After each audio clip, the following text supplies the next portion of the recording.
Señoras, señores,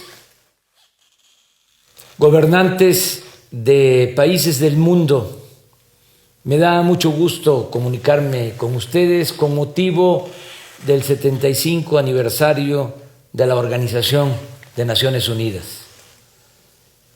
Represento a un gran país, a México, que tiene una historia y una tradición cultural como la de otros pueblos del mundo. Podría aquí hablarles de las grandes civilizaciones que fueron parte de la fundación de lo que ahora es nuestro país, de las grandes culturas que florecieron en lo que hoy es México.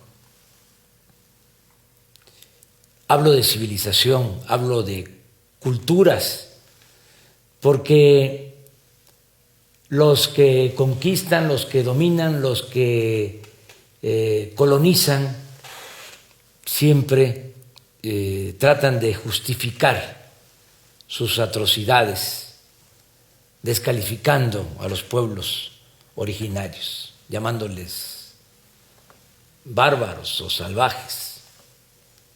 No es el caso de México, de nuestro pueblo, como tampoco de otros pueblos del mundo, dominados, conquistados, colonizados.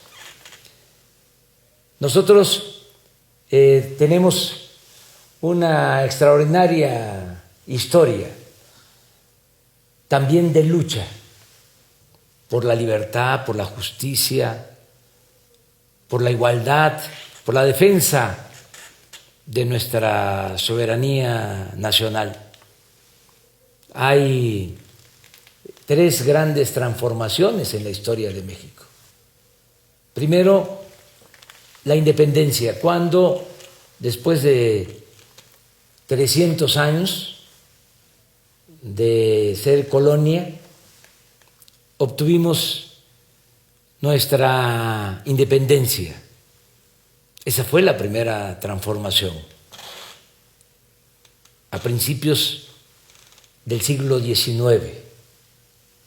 Dos curas rebeldes, Miguel Hidalgo y Costilla y José María Morelos y Pavón, encabezaron un movimiento para que se lograra la independencia de México y también un movimiento en favor de la justicia, porque fueron los primeros en proclamar la abolición de la esclavitud.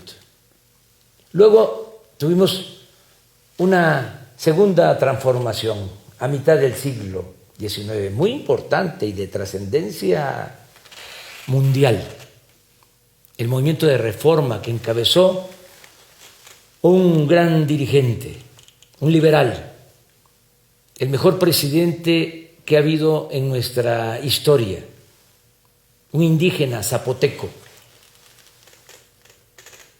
Benito Juárez García.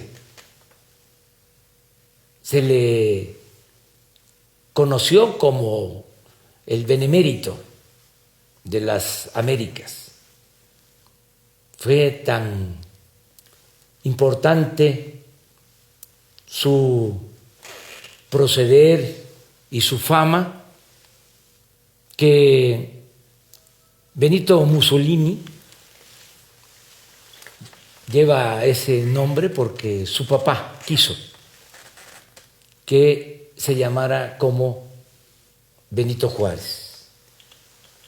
¿Qué hizo nuestro prócer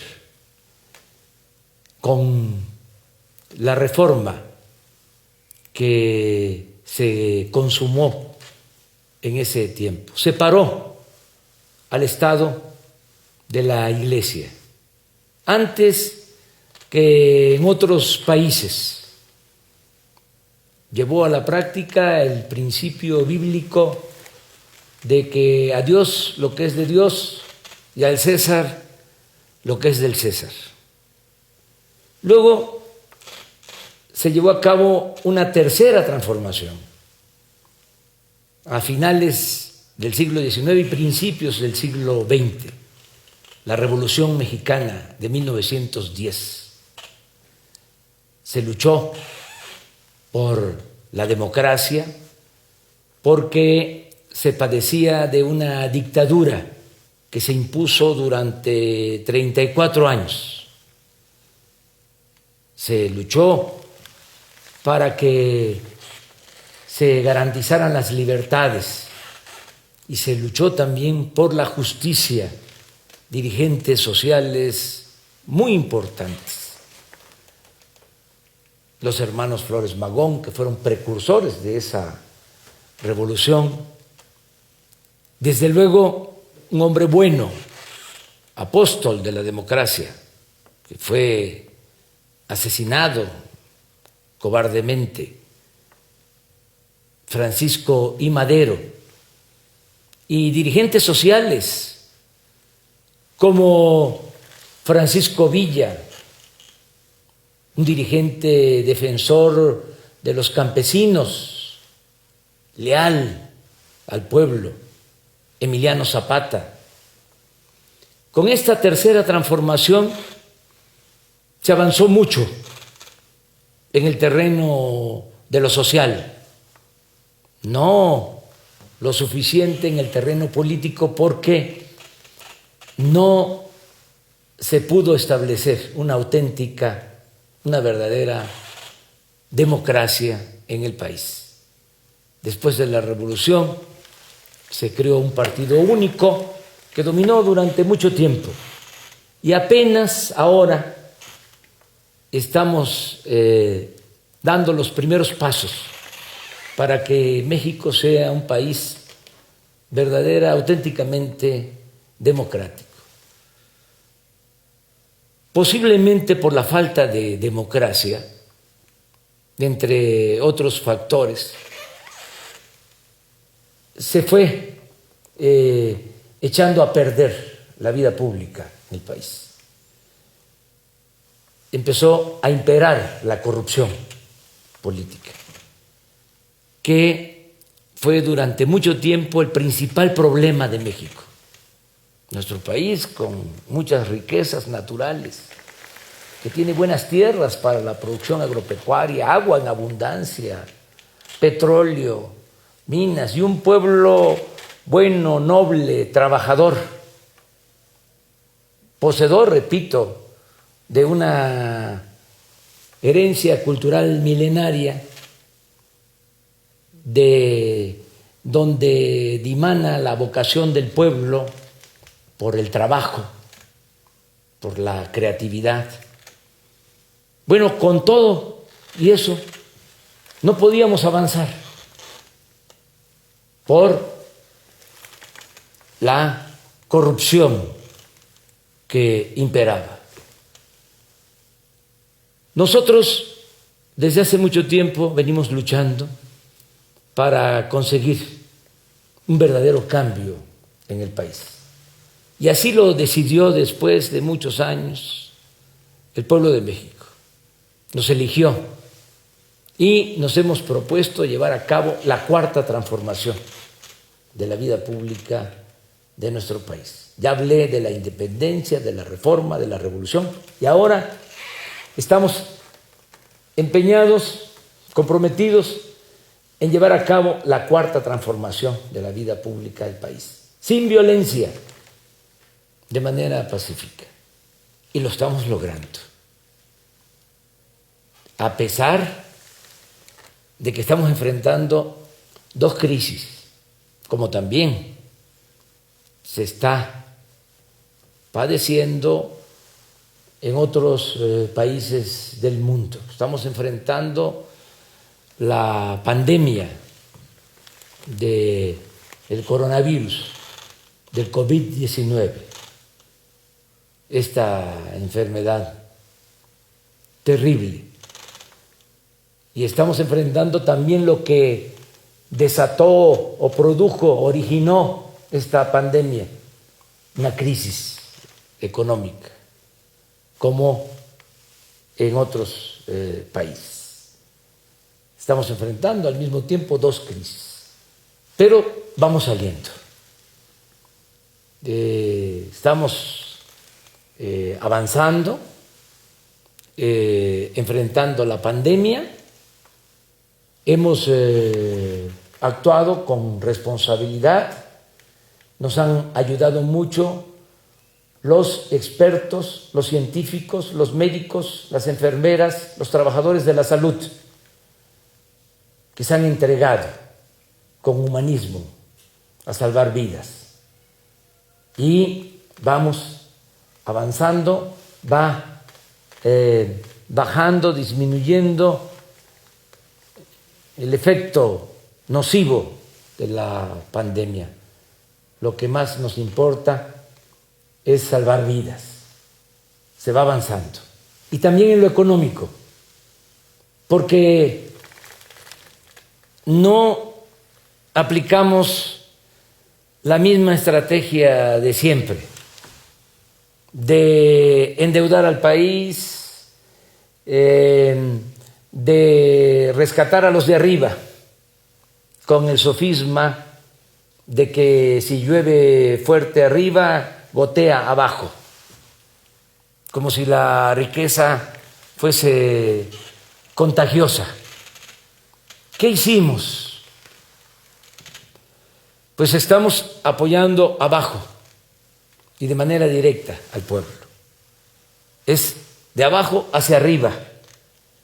Estamos destinando recursos que son fruto del ahorro por no permitir la corrupción y fruto también de la austeridad republicana, porque ya no hay lujos en el gobierno.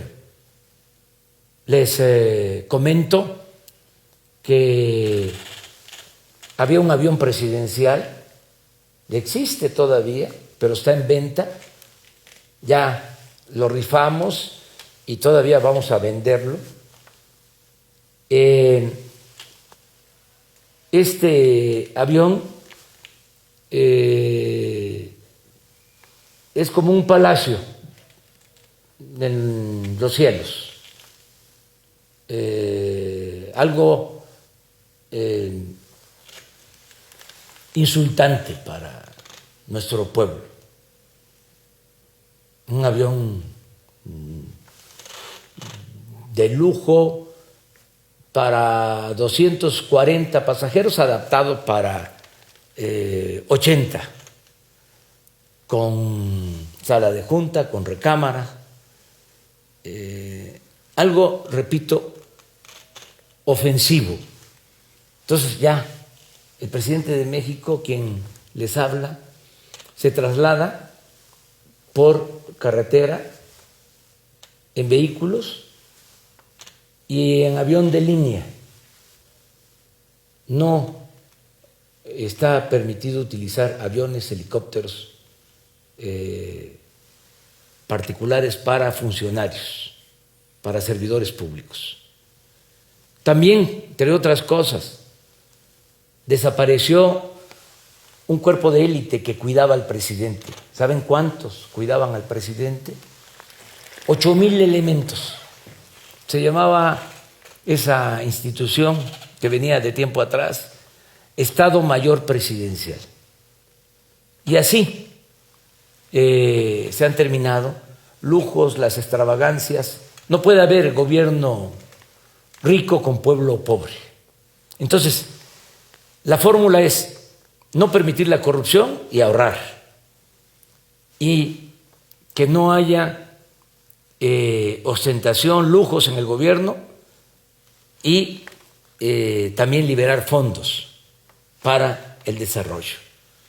Entonces, todo lo que estamos reuniendo con esta fórmula de no permitir la corrupción y de hacer un gobierno austero, sobrio, lo estamos destinando a apoyar a la gente humilde, a los desposeídos, todos los adultos mayores de México tienen derecho a una pensión.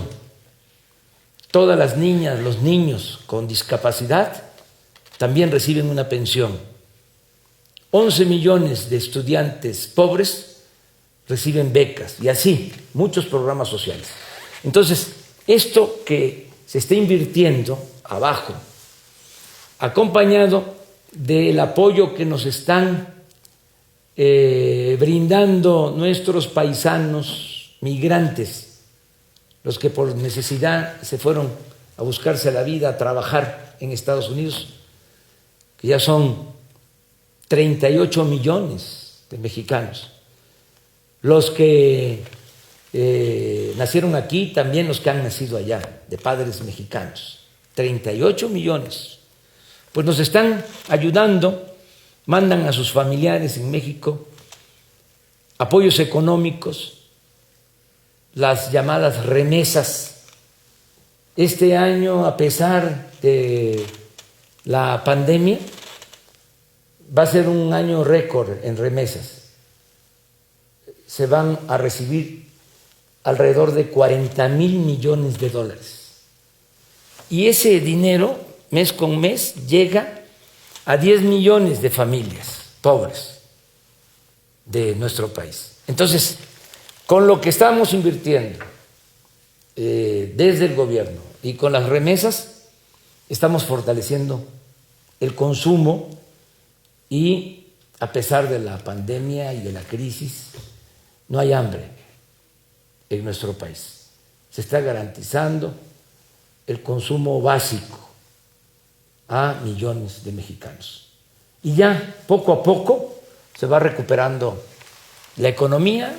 Esto también se complementa con el hecho de que acabamos de firmar un acuerdo con Estados Unidos y Canadá, un tratado que ya entró en vigor, y esto significa que están llegando inversiones al país, se están instalando empresas y se están creando empleos para el bienestar de los mexicanos. Yo tengo mucha fe en el futuro de México, pero también tengo mucha fe en el futuro del mundo. Yo soy un creyente y mi credo es el de la fraternidad universal. Por eso yo les envío a todas, a todos, un abrazo desde la Ciudad de México, capital de nuestra República.